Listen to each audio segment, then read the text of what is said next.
अगर आप यहाँ पर पावर फैक्टर के नाम पर गौर करें तो आपको यहाँ पर दो वर्ड्स, दो अल्फाज नजर आते हैं, एक पावर और दूसरा फैक्टर। पावर का मतलब तो इलेक्ट्रिकल पावर हो गया, इसके बारे में हम बाद में बात करते हैं। फिलहाल बात करते हैं फैक्टर की कि ये फैक्टर क्या चीज है। तो दोस्तों फैक्टर इंग्लिश जुबान का लफ्ज है जिसका मतलब रेट यानी कि रेशो के हैं। उर्दू में इसके लिए निस्बत का लफ्ज भी इस्तेमाल किया जाता है, शरह का लफ्ज भी इस्तेमाल किया जाता है, और मैथ के अंदर इसके लिए बटा का साइन भी यूज किया जाता है, स्लैश का साइन भी यूज करते हैं, डिवाइड यानी कि तकसीम का साइन भी यूज करते हैं, और इस तरह से दो डॉट डाल के निस्बत का साइन भी यूज किया जाता है। यानी कि दोस्तों जब कोई सी भी दो चीजों के दरमियान कोई निस्बत कायम हो जाए, उनके दरमियान कोई ताल्लुक बन जाए, उनके दरमियान कोई रिश्ता बन जाए, या फिर उनके दरमियान में कोई रेशो बन जाए, तो इस चीज को हम कहते हैं दोस्तों फैक्टर। छोटे को बड़े से निस्बत हो जाए तो उसको बड़ा बना देती है, बड़े को छोटे से निस्बत हो जाए तो उसको छोटा बना देती है। पता चला दोस्तों कि पावर फैक्टर दरअसल कोई सी भी दो पावर्स के दरमियान की निस्बत है, उनका एक ताल्लुक है, उनकी एक रेशो है। तो अब वो कौन सी दो पावर्स हैं इसके बारे में थोड़ी सी बात कर लेते हैं। तो दोस्तों इलेक्ट्रिकल पावर की तीन टाइप्स होती हैं, तीन इकसाम होती हैं। एक होती है VA, एक होती है वॉट और एक होती है वार। और अगर आप इन तीनों के साथ के लगा दें यानी कि KVA किलोवाट और KVAR, तो फिर ये पावर्स के बड़े यूनिट बन जाते हैं। KVA होती है दोस्तों एपरेंट पावर, जिसको हम उर्दू में जाहिरी पावर कहते हैं। और दोस्तों ये वो पावर होती है जो आप किसी भी चीज को, किसी भी लोड को प्रोवाइड करते हैं, उसको सप्लाई करते हैं, और उस टोटल पावर में से जितनी वो चीज, जितना वो लोड इस्तेमाल कर लेता है, कंज्यूम कर लेता है, उसको हम कहते हैं दोस्तों वाट या फिर किलोवाट। और इसको इंग्लिश में एक्टिव पावर भी कहते हैं, एक्चुअल पावर भी कहते हैं, रियल पावर भी कहते हैं, और उर्दू में इसके लिए हकीकी पावर का लफ्ज इस्तेमाल किया जाता है। जैसे आपने सुना होगा कि पंखा 80 वाट का, इस्त्री 1000 वाट की। तो ये जो वाटेज होती है ये बेसिकली उस चीज की खर्च शुदा या फिर इस्तेमाल शुदा पावर होती है। और जितनी पावर दोस्तों वो चीज या फिर लोड इलेक्ट्रोमैग्नेटिक या फिर इलेक्ट्रोस्टैटिक फ्लक्स की शक्ल में जाया कर देता है, सर्किट से बाहर निकाल देता है, उसको हम कहते हैं दोस्तों रिएक्टिव पावर या फिर KVAR, या फिर इसको जाया शुदा पावर भी हम कहते हैं। तो अब इसकी बिल्कुल सादा सी एग्जांपल है दोस्तों, और वो ये है कि आप जानते हैं कि जब भी हम किसी भी ग्लास में कोई कोल्ड ड्रिंक डालते हैं, तो जैसे ही हम कोल्ड ड्रिंक को ग्लास में डालते हैं, आपने देखा होगा ऊपर थोड़ी सी जाग बन जाती है जो बाद में उड़ के जाया हो जाती है। ये देखें, जैसे ही मैं डालता हूं तो फौरन से आप देख सकते हैं कि ऊपर एक जाग बन गई है। तो जितनी मैंने टोटल डाली दोस्तों वो थी KVA। अब ये जो पोर्शन इसका बच गया है जो कि पीने के काबिल है, ये है दोस्तों एक्टिव पावर, यानी कि आप इसको हकीकी पावर कह सकते हैं। और जो थोड़ी सी ऊपर ये शुरू में जाग बनी थी जो आप देख सकते थे, उसको हम कहते हैं दोस्तों KVAR, जो कि बाद में उड़ जाती है, सर्किट से जाया हो जाती है, बाहर निकल जाती है। तो अब इन तीनों पावर्स की कैलकुलेशन के लिए दोस्तों हम एक राइट एंगल ट्रायंगल यानी कायमत और जाविया मुसल्लस का इस्तेमाल करते हैं, जिसको हम पावर ट्रायंगल कहते हैं। और इसके अंदर कायदा यानी कि बेस के ऊपर हम किलोवाट को शो करते हैं, हाइपार्टिन्यूज यानी कि वतर के ऊपर हम KVA यानी कि एपरेंट पावर को शो करते हैं, और परपेंडिकुलर यानी कि अमूद के ऊपर हम रिएक्टिव पावर को शो करते हैं। और यहाँ पर कायदा और वतर यानी कि बेस और हाइपार्टिन्यूज के दरमियान जो एंगल है उसको हम फाई कहते हैं, या फिर इसको थीटा भी कहा जाता है। तो दोस्तों ये जो रिएक्टिव पावर होती है ये तो वैसे भी इलेक्ट्रोमैग्नेटिक या स्टैटिक फ्लक्स की शक्ल में जाया हो जाती है, उड़ जाती है सर्किट से, तो इसको फिलहाल हम यहाँ से गायब कर देते हैं। तो अब आप देख सकते हैं कि पीछे बच गई दोस्तों दो पावर हैं, एक है हकीकी पावर और एक है जाहिरी पावर यानी कि वाट और VA। तो इन दोनों के दरमियान में जो रेशो है, जो निस्बत है, जो ताल्लुक है, जो इन दोनों के दरमियान में जो एंगल है दोस्तों, उसको हम कहते हैं पावर फैक्टर। यानी कि किसी भी सर्किट के अंदर अगर आप किलोवाट को KVA से डिवाइड कर देते हैं तो दोस्तों ये आती है वैल्यू पावर फैक्टर की। और इस ट्रायंगल के अंदर जो इन दोनों का एंगल बनता है दोस्तों, इसका अगर हम कॉज ले लें, कॉज आपको पता है कि कायदा बटा वतर होता है, यानी कि बेस ओवर हाइपार्टिन्यूज, तो वो कॉज इस एंगल का होगा। तो इसीलिए दोस्तों हम पावर फैक्टर को cos फाई या फिर cos थीटा से भी रिप्रेजेंट करते हैं। तो अब चूंकि ये एक रेशियो है, एक फैक्टर है, तो इसका कोई भी यूनिट नहीं होता, लेकिन हाँ इसकी एक रेंज होती है, और वो होती है दोस्तों 0.1 से लेकर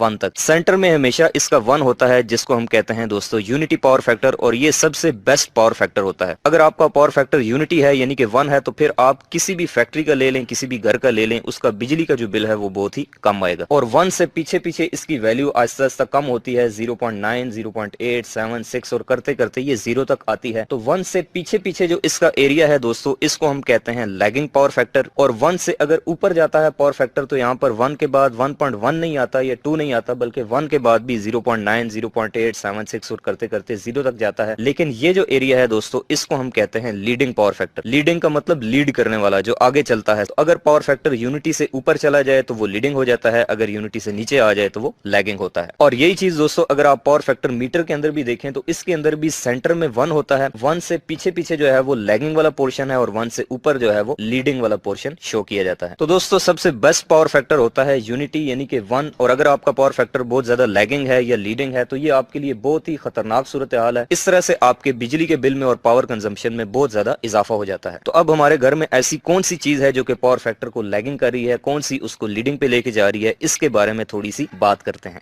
तो दोस्तों इलेक्ट्रिकल के अंदर जो लोड्स होते हैं उनकी 3 टाइप्स होती हैं। एक होते हैं रेजिस्टिव लोड, एक होते हैं इंडक्टिव लोड और एक होते हैं कैपेसिटिव लोड। रेजिस्टिव लोड होते हैं जैसे आपकी इलेक्ट्रिक आयरन होगी, यानी कि इस्त्री हो गई, सोल्डरिंग आयरन हो गया जिसको हम काविया कहते हैं, इलेक्ट्रिक हीटर हो गया, इसके अलावा इलेक्ट्रिक केटल होगी जिसको हम चाय वाली केतली भी कहते हैं। तो ये सारी चीजें दोस्तों होती हैं रेजिस्टिव लोड। इसी तरह आपकी जितनी भी मोटरें होती हैं दोस्तों जिनके अंदर कॉइल यानी कि वाइंडिंग का इस्तेमाल किया जाता है, वो सारे होते हैं दोस्तों इंडक्टिव लोड। जैसे कि आपका छत वाले पंखे की मोटर, आपके रूम कूलर की मोटर या फिर पानी वाली मोटर, तो जितनी भी कॉइल या वाइंडिंग वाले लोड हैं दोस्तों वो होते हैं इंडक्टिव। और जिस जगह के ऊपर कैपेसिटर का इस्तेमाल किया जाए तो capacitor as a capacitive load behave करता है। तो अब दोस्तों एक बात आप गौर से सुन लें कि जितने भी हमारे रेजिस्टिव लोड होते हैं जैसे कि इस्त्री वगैरह, इन सब का पावर फैक्टर यूनिटी होता है। जैसे कि आप यहाँ पर इस मीटर के ऊपर देख रहे हैं कि मैंने जैसे ही इस्त्री को कनेक्ट किया है तो मेरा ये जो पावर फैक्टर मीटर है ये यूनिटी पावर फैक्टर शो कर रहा है। लेकिन जो हमारे इंडक्टिव लोड होते हैं दोस्तों जैसे कि मोटर्स वगैरह, इनका जो पावर फैक्टर होता है ये होता है लैगिंग। यानी कि जो इंडक्टर होता है दोस्तों ये पावर फैक्टर को कम करने का, उसको लैग करवाने का, उसको पीछे चलाने का सबब बनता है। जैसा कि आप यहाँ पर देख सकते हैं दोस्तों की एक मोटर चल रही है और पावर फैक्टर मीटर इसका पावर फैक्टर लैगिंग के एरिया में शो कर रहा है, यानी कि इसका पावर फैक्टर कम है। वैल्यू इसकी कोई भी हो सकती है लेकिन जितना भी कम होगा उतना ज्यादा नुकसान होगा। और इसी तरह से दोस्तों जो हमारे कैपेसिटिव लोड होते हैं यानी कि कैपेसिटर होता है वो लीडिंग पावर फैक्टर प्रोवाइड करता है। अब ये जैसे देखिए मैंने पावर फैक्टर मीटर के साथ कैपेसिटर को कनेक्ट किया है तो अब यहाँ पर ये पावर फैक्टर मीटर इसको लीडिंग बता रहा है, यानी कि पावर फैक्टर यूनिटी से ऊपर है। लेकिन ये याद रखें कि लीडिंग पावर फैक्टर भी नुकसानदेह होता है, सबसे बेस्ट होता है यूनिटी। तो दोस्तों इंडक्टर एक ऐसी वाइड चीज है जो कि पावर फैक्टर को कम करती है, उसको लैग करवाती है, क्योंकि इंडक्टर यानी कॉइल रिएक्टिव पावर रिलीज करता है, रिएक्टिव पावर छोड़ता है, सबसे ज्यादा पावर ये जाया करता है। लेकिन जो कैपेसिटर होता है दोस्तों इसका काम बिल्कुल उलट होता है, ये उस सारी रिएक्टिव पावर को खा जाता है, उसको चूस लेता है, उसको जज़ब कर लेता है। और चूंकि कैपेसिटर इस सारी रिएक्टिव पावर को चूस लेता है, खत्म कर लेता है, तो इसीलिए ये उस लैगिंग इफेक्ट को उठा के ऐसा ऐसा यूनिटी पे ले जाता है। और अगर आप बहुत ज्यादा कैपेसिटर का इस्तेमाल कर दें तो फिर आपका पावर फैक्टर यूनिटी से भी ऊपर यानी कि लीडिंग की तरफ चला जाता है। तो जब हमने पावर फैक्टर को लैग करवाना हो, नीचे लेके आना हो, तो फिर हम इंडक्टर का इस्तेमाल करते हैं। और जब दोस्तों हमने पावर फैक्टर को बेहतर करना हो, पावर फैक्टर की इंप्रूवमेंट करनी हो, उसको लैगिंग से यूनिटी की तरफ लेके जाना हो, तो फिर हम कैपेसिटर्स का इस्तेमाल करते हैं। तो अब सवाल यह है दोस्तों कि अगर आप अपने घर में बिजली की मेन सप्लाई के पैरेलल में एक बड़ा कैपेसिटर लगा देते हैं यानी कि पावर फैक्टर को यूनिटी तक ले जाते हैं, तो क्या आपके बिजली का बिल कम होगा? जी हाँ, बिल्कुल कम होगा। लेकिन अब प्रॉब्लम यह है कि आपके घर में जितनी भी मोटरें हैं, जितने भी इंडक्टिव लोड हैं, उनके साथ ऑलरेडी ही इस मकसद के लिए कैपेसिटर लगाया गया होता है। उसका यही मकसद होता है कि वो पावर फैक्टर को गिरने ना दे, उसको यूनिटी तक बरकरार रखे। तो घर में जो पावर फैक्टर की वैल्यू होती है दोस्तों वो नॉर्मली 0.8 से लेकर 0.9 के दरमियान में वेरी करती रहती है। इसके अलावा दोस्तों पावर फैक्टर की एक दो और भी डेफिनेशन और फार्मूलाज होते हैं, जैसा कि किसी भी सर्किट के अंदर वोल्टेज और करंट के दरमियान में जो एंगल होता है जिसको हम फाई कहते हैं, उसका अगर आप कॉज ले लेते हैं तो उसको भी आप पावर फैक्टर कह सकते हैं। या फिर किसी इलेक्ट्रिकल सर्किट के अंदर जो रेजिस्टेंस और इंपीडेंस की रेशियो होती है उसको भी हम कॉस फाई यानी कि पावर फैक्टर कहते हैं।